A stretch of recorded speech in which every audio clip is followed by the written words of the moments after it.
Olá, tudo bem com você? Seja muito bem-vindo a mais um capítulo do Mundo Corporativo que hoje dedica o seu programa para falar sobre recursos humanos, gestão de pessoas e estratégias nas empresas. E o nosso convidado para tratar desse assunto é Alfredo Mottoni, consultor da CPFL Energia. O Alfredo Mottoni que lançou recentemente o livro Insights de um RH Estratégico. O que faz um RH ocupar um espaço estratégico na empresa de alta performance e, consequentemente, tratar pessoas reconhecendo que são elas os mais valiosos ativos de uma empresa? Alfredo Bottoni, desde já, muito obrigado pela sua gentileza de comparecer aqui no Mundo Corporativo. Eu que agradeço essa oportunidade de divulgar um pouco dessa nossa experiência. Experiência, eu falo nossa e não minha, porque eu digo que o livro é o somatório de tudo aquilo que eu aprendi com as pessoas que eu convivi nos meus 48 anos de carreira. E, Alfredo, eu começo essa nossa conversa basicamente com essa pergunta que está na capa do seu livro.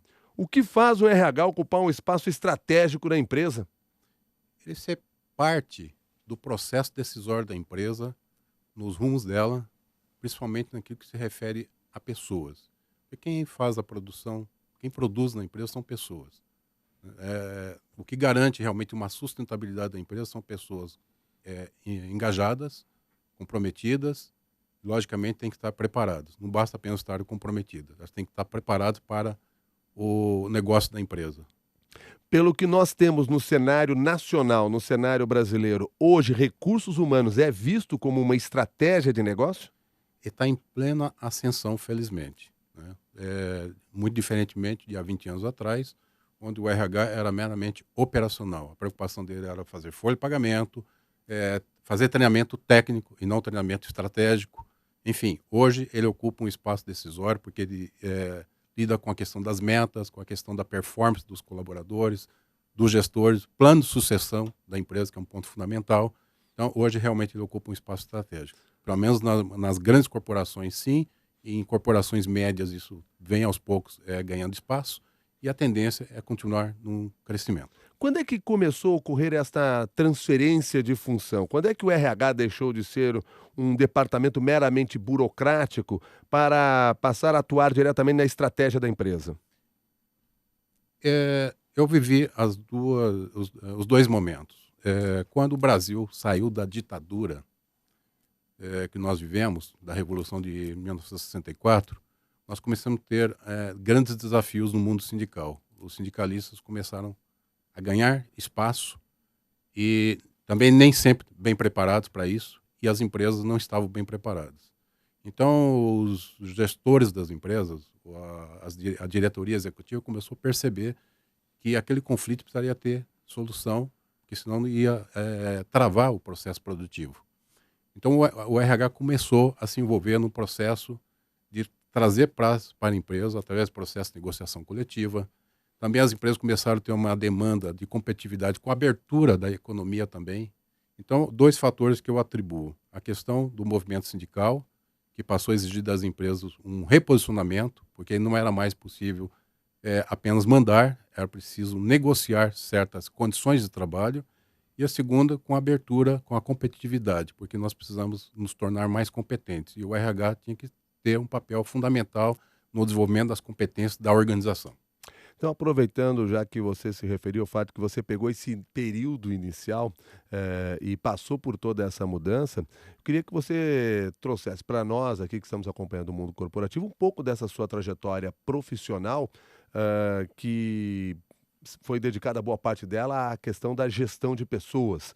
Mas eu queria que você contasse para nós um pouquinho sobre essa trajetória.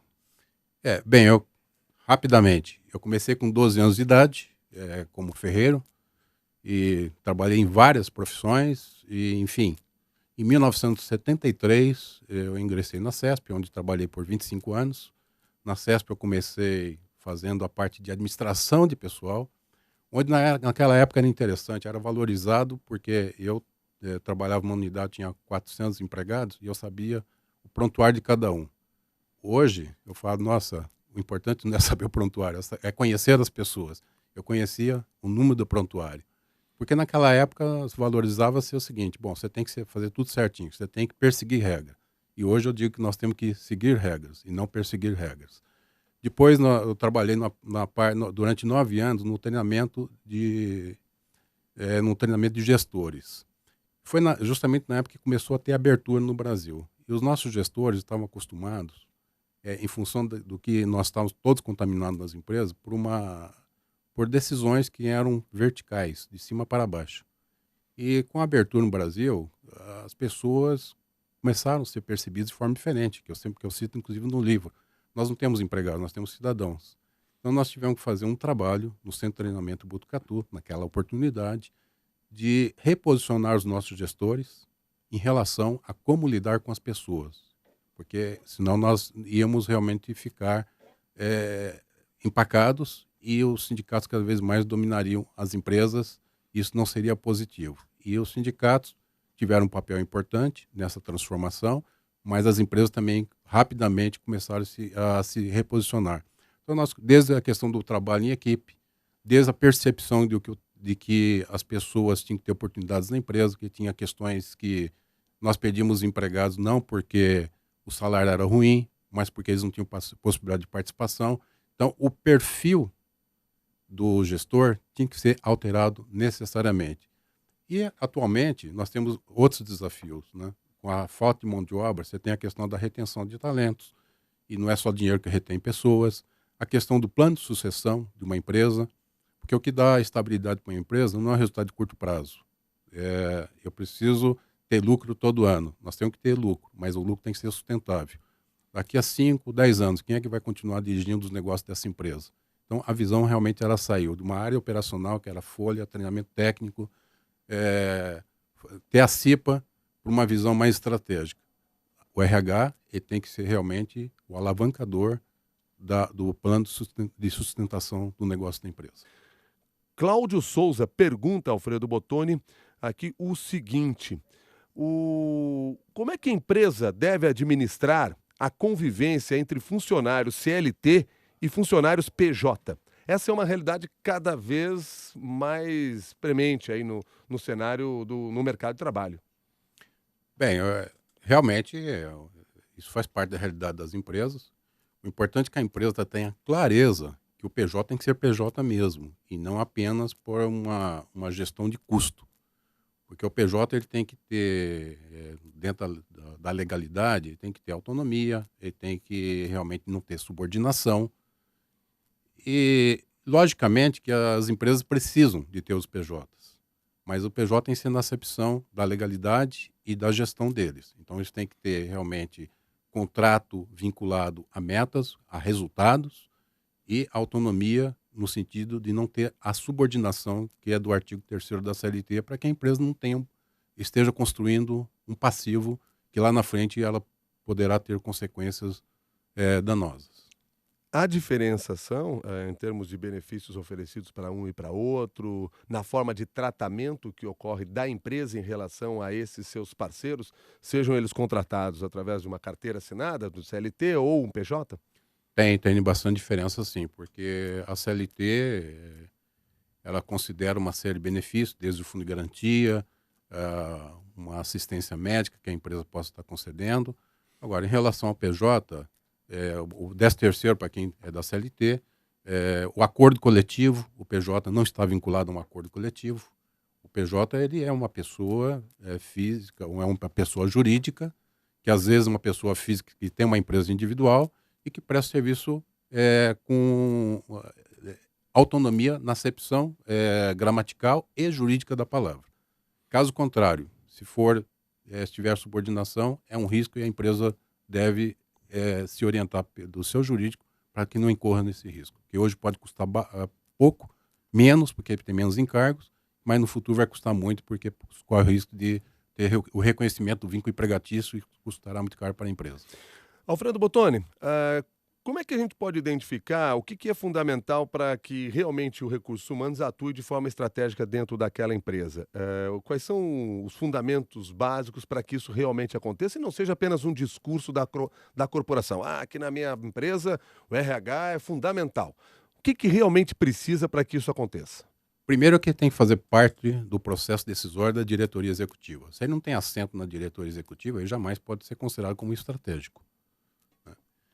Em segundo, que ele realmente tenha a coordenação do processo de construção de metas, do cascateamento das metas, participação no processo sucessório da empresa, que ele tenha uma visão de que as metas do presidente têm que ser cascateadas até o menor nível na operação da empresa.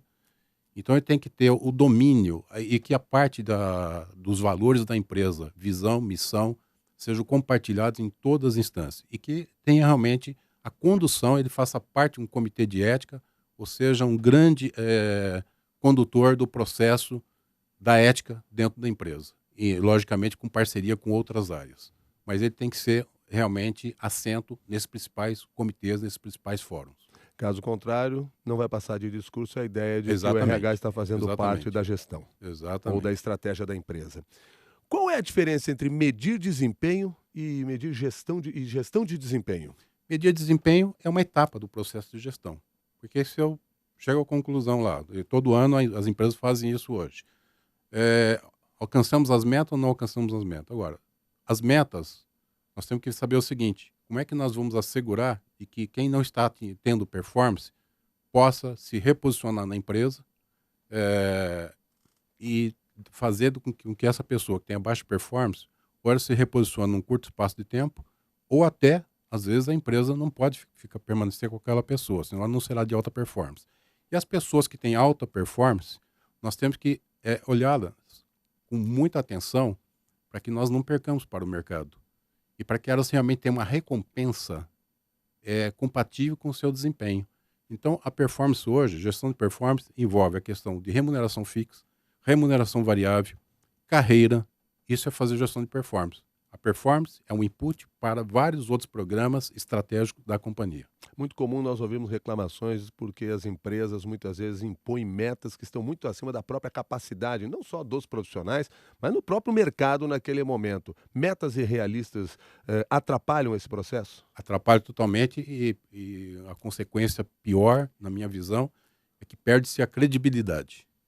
Então as metas têm que ser ousadas, mas factíveis. Por isso que nós somos das metas de Marte. Elas têm que ser específicas, tem que ter o tempo definido, tem que ter clareza e que todos entendam e que saibam o seguinte, a meta muito fácil é tão ruim quanto a meta impossível. A meta tem que ser desafiadora, para que a pessoa se sinta realmente valorizada e desafiada. Porque nós também não podemos tratar as pessoas aquilo como elas são. Nós temos que tentar tratar as pessoas, para o desenvolvimento delas, daquilo que elas podem ser, senão elas não crescem. Então as metas não podem ser não pode ser jamais além daquilo que seja possível. Pergunta para o Alfredo Bottoni do Ananias Neto. Observamos empresas que dizem que não há pessoas capacitadas, mas as empresas, na sua maioria, estão capacitadas também? Empresa é algo muito abstrato. O concreto são pessoas.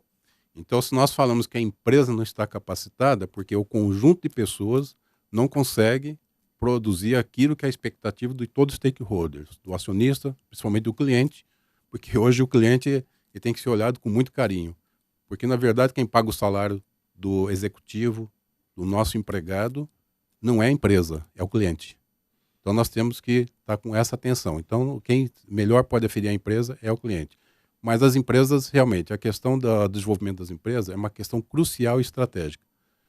A empresa tem que ser um ambiente de aprendizagem o tempo todo. Se ela não for um ambiente de aprendizagem, ela realmente não estará capacitada. E o profissional também está aprendendo o tempo todo? Tem de estar aprendendo o tempo todo? Tranquilamente. Vou falar, permita colocar meu exemplo. Eu estou com 61 anos de idade e voltei para o banco de escola. Estou morando agora nos Estados Unidos e já estou numa universidade para me reciclar em 2 conteúdos. O próprio RH. Nós temos que nos reciclar todos os dias. A empresa também, a empresa de alta performance é aquela que se renova continuamente e não de uma forma aos solavancos. Quer dizer, daqui a 5 anos nós vamos rever tudo. Não, diariamente nós temos que nos inovar. E de que maneira essa empresa pode oferecer aos seus profissionais esta oportunidade de renovação e de requalificação, inclusive fazendo cursos, se for necessário, numa nova preparação, até para que ele esteja ainda mais capacitado? Primeiro que a empresa e a diretoria executiva, ela tem que entender que treinamento não é despesa, treinamento é investimento. Agora, por outro lado, o RH, ele tem que ter uma responsabilidade em relação a esse orçamento e traduzir isso em resultados. Outra coisa também, que felizmente nós vemos um avanço em muitas empresas, na última empresa, no caso da CPFL, e nós tínhamos um patrocínio lá muito forte do presidente, do Wilson, e também da diretoria executiva. Lá nós tínhamos uma verba de uma determinada rubrica que tinha na folha de pagamento, nós negociamos com o sindicato daquela rubrica ser congelada, e o dinheiro não ficou com a empresa. Era feito um investimento em parceria com o próprio sindicato, no investimento para as pessoas.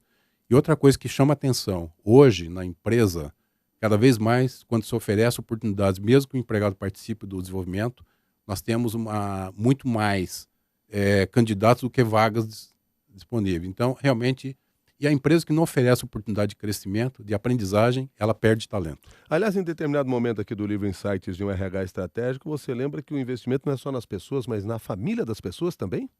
Sim, eu vou dar um exemplo dois exemplos concretos, né? Por exemplo, se a empresa ela se preocupa em dar uma orientação, um jornalzinho lá que manda para a família sobre orientação familiar, orientação alimentar. Qual o resultado para a empresa? Primeiro que a família vai falar, poxa, a empresa tem uma preocupação com o ser humano. Em segundo lugar, hoje uma das grandes despesas para a empresa é a assistência médica. E muitas vezes a despesa da assistência médica é decorrente da má alimentação que o trabalhador e a família têm. Estou falando, por exemplo, concreto. Na penúltima empresa, nós fizemos um trabalho com o SESI e se constatou que o problema não era de renda, era um problema de educação alimentar. Pessoas que não comiam verduras, não comiam frutas, e não porque não podiam comprar, porque não tinham o hábito. O outro ponto também, por exemplo, é direção defensiva. Se você estender pela web direção defensiva para todos os familiares, o que nós temos hoje? Hoje mesmo recebi uma notícia, teve um acidente fatal com tal pessoa. Quando você tem um acidente fatal com um familiar, o plano médico vai lá para cima. E se você dá direção defensiva, primeiro, você está valorizando a vida das pessoas, do trabalhador, da família. E segundo, que você vai ter menor custo na assistência médica. Outro exemplo concreto, que foi muito interessante na minha carreira, foi orçamento familiar. E coisa simples, porque a família precisa aprender o que é receita, o que é despesa. Coisa muito simples e é interessante. Nós fizemos um piloto, nas últimas empresas nós fizemos isso, e fizemos um piloto na CPFL. Impressionante a adesão das famílias em ir lá ouvir uma orientação sobre o orçamento familiar. Então, a empresa ela não pode ficar presa em suas quatro paredes. Ela tem que estar muito além. Com a comunidade, com a família. Enfim, a empresa tem que ser um órgão vivo aberto. Pergunta de Cleuder de Paula. A verdade vem aqui acompanhada por um comentário. No início do século XXI, o RH estava em alta no mercado. A gestão de pessoas era uma área cada vez mais valorizada, mas com crise financeira internacional, o RH perdeu o espaço para a área financeira e ainda não retomou o aquecimento anterior à crise. Você acredita que a gestão de pessoas será verdadeiramente reconhecida como um departamento estratégico nas empresas de médio e grande porte? Pergunta Cleuder de Paula. Acredito que sim. Eu acredito que essa colocação ela não pode ser universalizada. Acontece, às vezes, em determinado instante, em algumas empresas, mas as empresas que têm uma visão estratégica não vão se descuidar mesmo no momento de crise. Eu sempre falo o seguinte, mesmo quando você tem que fazer uma reestruturação da empresa, você tem que fazer com dignidade. E para fazer com dignidade, o RH tem que estar presente, porque o RH ele tem a sensibilidade que os outros gestores não têm o mesmo preparo, mas o RH tem que fazer parceria com os outros gestores. Porque cada gestor é um gestor de RH, mas o RH tem que ser o grande alavancador, o grande treinador dos gestores de RH, que é cada líder dentro da empresa. Já que o Cleuder nos deu essa oportunidade aqui, falou em crise financeira internacional, você teve uma experiência muito própria por esse processo quando esteve na Enron. Como é que foi aquela gestão final? Eu estava no Brasil na época, numa das empresas da Enron, que era a Electro, e depois eu fiquei responsável pelo RH da América do Sul. Realmente foi um momento muito difícil, porque nós tínhamos que fazer um processo de realmente enxugamento, ou na verdade um esvaziamento, mas tem um ponto aí bastante positivo que eu queria mencionar. A Enron, com todo esse problema que ela teve financeiro, um problema que houve na cúpula, etc., ela sempre investiu muito no desenvolvimento das pessoas. E ela tinha como filosofia contratar os melhores profissionais. Tanto que esse processo aqui no Brasil não foi mais traumático, porque todas essas pessoas, depois de pouco tempo, estavam já colocadas no mercado. Então veja o quanto que é importante o preparo das competências dos profissionais que trabalham na empresa. Porque quando você faz o enxugamento da empresa, você tem que se preocupar também, é por isso que hoje as empresas fazem isso, em fazer a realocação delas, ajudá-las na realocação. Então, o processo da Enron, no aspecto, na resultante final, ele não foi tão negativo para as pessoas que lá trabalhavam. No livro Insights de um RH Estratégico, Alfredo Bottoni apresenta no último capítulo práticas de RH que fazem diferença. Algumas dessas práticas nós já conversamos no decorrer aqui dessa entrevista, mas eu queria pontuar outras para que a gente possa falar um pouco mais para o nosso público. Você chama atenção para a questão da rotatividade do trabalho no período de férias, em quem realmente deve substituir ou não aquele profissional. Qual é a sua visão sobre esse assunto? Que cuidado a empresa deve ter? Eu sou partidário da seguinte linha de raciocínio, né? E algumas empresas fazem isso. Eu já fiz experiência na minha própria área enquanto diretor de recursos humanos. Não é conveniente que quem substitua o titular seja um imediatamente abaixo, porque senão você não desenvolve outras competências naqueles profissionais que conhecem muito bem o assunto e eles nunca vão ter uma visão geral do restante. Porque quando você tem uma vaga numa empresa, você acaba... Por que às vezes você vai contratar no mercado? Porque você não preparou alguém internamente. E se tem uma coisa que retém pessoas, é a oportunidade de crescimento na carreira. E para preparar, as pessoas precisam experimentar novos desafios. Então, eu sou totalmente favorável em que em período de férias, ou período de afastamento de licença gestante e outros afastamentos, às vezes o executivo vai fazer um treinamento no exterior de 2 meses. Pega alguém de uma outra área e coloca lá. Eu mesmo, em 2 vezes que eu estive fora, eu convidei diretor colateral para me substituir. Isso é muito interessante e tem um outro ganho muito positivo, que é a integração das áreas e a compreensão melhor do nosso papel. Porque quando você experimenta o papel do outro, você fala, puxa, realmente lá tem grandes desafios. E você vai ter muito mais parceria, muito mais unidade de ação. Quer dizer, faz uma substituição horizontal. Pessoas mais ou menos no mesmo posto, mas de áreas diferentes acabam Isso. sendo substituídas. E aquele que veio substituir esse daqui que saiu, ali sim, você pega o de baixo e substitui o que veio substituir o titular daqui. Quer dizer, faz essa mudança. Isso. Bom, um outro ponto que você chama atenção é sobre algo que nós temos visto em algumas empresas funcionando, outras nem tão bem, e muitos profissionais, inclusive, não sabendo como se posicionar ainda em relação a isso, que é o trabalho em casa, ou teletrabalho, ou tem também o horário flexível, que você pode escolher o seu horário de trabalho. Ainda é difícil de a gente conviver com essa realidade? Olha, tem uma pesquisa que nós discutimos na nossa empresa. Nós ficamos impressionados que os próprios empresários têm uma visão muito mais aberta hoje do que nós imaginávamos. Por quê? O metro quadrado hoje é muito caro, o deslocamento hoje é um sacrifício, né? É estressante, e nós temos muito mais recursos do que nós tínhamos no passado.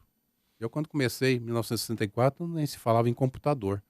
Hoje, nós temos todas as condições de oferecer um posto de trabalho. Eu conheço muitas empresas que praticam já essa forma.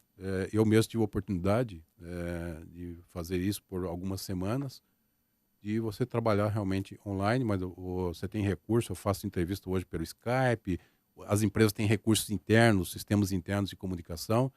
Então, isso nós temos realmente que avançar até para dar maior qualidade de vida. E qualidade de vida é fundamental na vida do empregado para ter um equilíbrio. Família, trabalho e realmente lazer.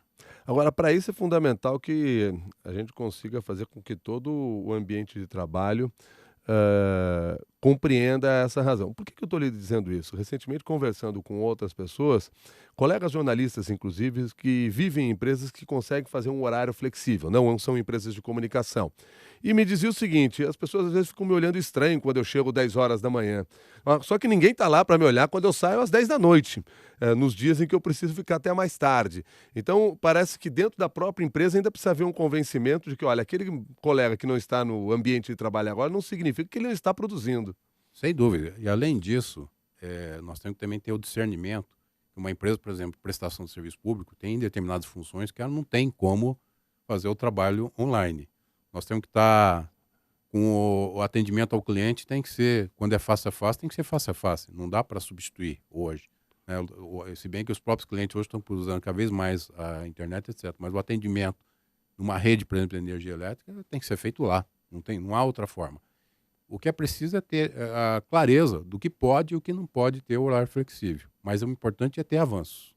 E eu percebo que há uma sensibilidade da própria classe empresarial em promover esses avanços. Alfredo, por que num livro dedicado a recursos humanos você tem um capítulo falando sobre gerúndio?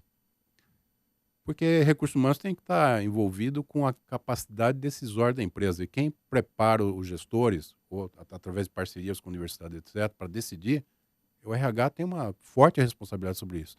E o gerúndio é altamente nocivo na empresa. O gerúndio é aquele que não diz nada, promete que estou fazendo, estou realizando, mas nós precisamos hoje ser mais assertivos na empresa.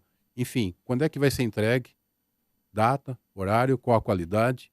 O gerúndio, ele engana muito. Dá a impressão que a pessoa está ativa, mas no fundo o gerúndio esconde a ineficiência na maior parte das vezes. Ou seja, quando se fala o fim do gerúndio, se quer buscar objetividade nas ações. Exatamente. E isso é possível. Tem algum plano específico para fazer isso? Que estratégia deve ser usada para se tentar eliminar isso de uma empresa? Primeiro é que no desenvolvimento das pessoas, a assertividade, e a assertividade não deve ser confundida com agressividade, ela domine a cultura da empresa. Assertividade no sentido de saber o que deve ser realizado, quando realizado, qual a qualidade do que deve ser entregue e que realmente se tenha um controle de qualidade. Então, o gerúndio, ele não consegue conviver nesse ambiente de objetividade. Pergunta que chega aqui também pelo e-mail, se existe um treinamento específico para a geração Y. Tem. Nós temos muitos exemplos concretos, e nas empresas que trabalhei, o exemplo da CPFL, da última empresa, nós temos lá o treinamento para o chamado Jovens Talentos. Agora, no novo ciclo, tiramos a palavra jovem, que a jovialidade não está na idade, está assim na postura da pessoa, realmente está se inovando frequentemente. Como é que funciona esse programa? Tem um programa que, dá o exemplo de um dos programas, tem duração de 18 meses, a pessoa passa por vários treinamentos, e treinamento não só conceitual, mas também experimentar determinadas funções. Eles são colocados em projetos desafiadores, que a empresa tem que realmente, que promova o desenvolvimento da empresa, em projetos de pesquisa e desenvolvimento. Enfim, ele tem a parte teórica e a parte prática. E tem a monitoria, que ajuda a aceleração da carreira desse profissional. Você chamou a atenção aqui da monitoria. O trabalho de mentor é importante no desenvolvimento do conhecimento destes jovens talentos? Sim, porque a mentoria não olha só a questão da competência técnica, olha também um posicionamento dele como ser humano, em termos dele ter clareza, o que ele pretende ao longo dos próximos 5, 10 anos. É um orientador para a vida profissional e para a vida pessoal, porque essas duas coisas elas acabam tendo uma forte intersecção. Como é que funciona essa relação, ou deve funcionar essa relação dentro da empresa? A empresa identifica ou indica um mentor para esses jovens, ou para um grupo de jovens, ou para uma pessoa específica? Primeiro, define-se o público-alvo. O público-alvo são aqueles que na avaliação têm um alto potencial e que a empresa quer investir nesses profissionais. Esses profissionais, na verdade, que nós também é um ponto que a gente chama atenção, que esses profissionais não podem pertencer a uma área. A diretoria colegial tem que conhecer quem são esses profissionais, porque num caso de uma vacância, eles têm que ser olhados o seguinte: tem alguém pronto para ocupar aquela posição, e o mentor geralmente são pessoas mais experientes, que já tiveram muita experiência profissional e também tem uma experiência de formação que realmente pode acelerar a carreira daquele jovem, entre aspas, não de idade, aquele profissional que tem um grande talento, um grande potencial. Apenas para a gente fechar aqui essa nossa conversa, vamos voltar ao ponto inicial, que é chamar a atenção para a importância de se trabalhar os recursos humanos de maneira estratégica dentro da empresa. O que você traria de mensagem final para aqueles que estão nos acompanhando aqui no mundo corporativo dentro deste conceito do RH estratégico? Que as empresas realmente entendam que pessoas é o ponto fundamental para o sucesso delas. Agora, logicamente, que envolvidos com determinados instrumentos, determinados processos, valores, que isso é fundamental, eu abordo muito a questão da ética, que isso tudo deve estar permeando. E o RH tem que capitanear esse processo das pessoas estarem inseridas dentro de uma empresa, integradas dentro de uma empresa, para que realmente a empresa alcance seu objetivo, a sua missão, a sua visão, para que realmente a empresa não é um fim em si mesmo, para que a comunidade realmente usufrua dessa melhor performance da empresa. A alta performance de uma empresa é bom para a sociedade, porque a alta performance também no aspecto de responsabilidade social, de sustentabilidade. A alta performance não é só ter altos lucros. Alta performance significa ter uma performance excelente em todos os campos de atuação, inclusive nas questões sociais. Alfredo Bottoni, muito obrigado pela sua gentileza de conversar conosco aqui no Mundo Corporativo, trazer aí parte dessa sua longa experiência na área de recursos humanos e gestão de pessoas. Muito obrigado e até uma nova oportunidade. Eu que agradeço e permaneço sempre à disposição, porque é uma coisa que é importante também, só para finalizar, o pessoal de RH é bastante interativo e me coloca à disposição dos nossos companheiros de RH. Tá certo. Muito obrigado, Alfredo Bottoni. Alfredo Bottoni, que é autor do livro Insights de um RH Estratégico.